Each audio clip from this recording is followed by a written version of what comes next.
ప్రతి ఒక్కళ్ళు ఆర్థిక ఇబ్బంది బాగోలేదని చనిపోతున్నారు. ఆర్థిక ఇబ్బంది బాగోలేదు, భర్త సంపాదన సరిగ్గా లేదు, మమ్మల్ని పట్టించుకోవట్లేదు అని చెప్పి ఆడవాళ్ళు వాళ్ళు చనిపోతూ పిల్లల్ని చంపేస్తూ చేస్తున్నారు. భర్త అప్పులు చేస్తున్నాడు, చెడు వ్యసనాలకు బానిసయ్యాడు, మిమ్మల్ని చంపట్లేదు. కానీ మీరు మంచితనంగా ఉండి మీ పిల్లల్ని చంపేసుకుంటున్నారు. అలా జంతువులు కూడా చేయట్లేదు, మీరు చేస్తున్నారు.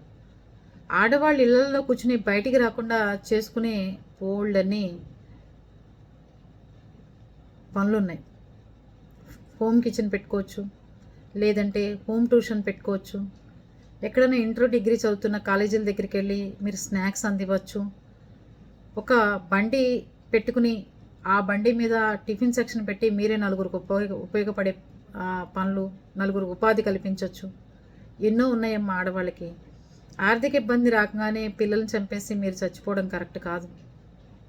హోమ్ ట్యూషన్స్ పెట్టుకోండి చదువుకున్న వాళ్ళు ఉంటే, లేదంటే దోశల పిండి ఇడ్లీ పిండి వేసుకునైనా సరే ఇంట్లో రోజువారీ డబ్బులు సంపాదించుకుని పిల్లల్ని పోషించుకోవచ్చు.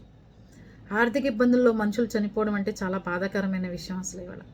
అలాగే తిరుపతిలో పొత్తురికి సంబంధించి పద్మగారు రాసిన లెటరు నాకు చాలా బాధ కలిగింది.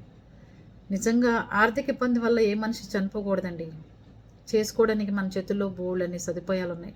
ఆలోచించండి.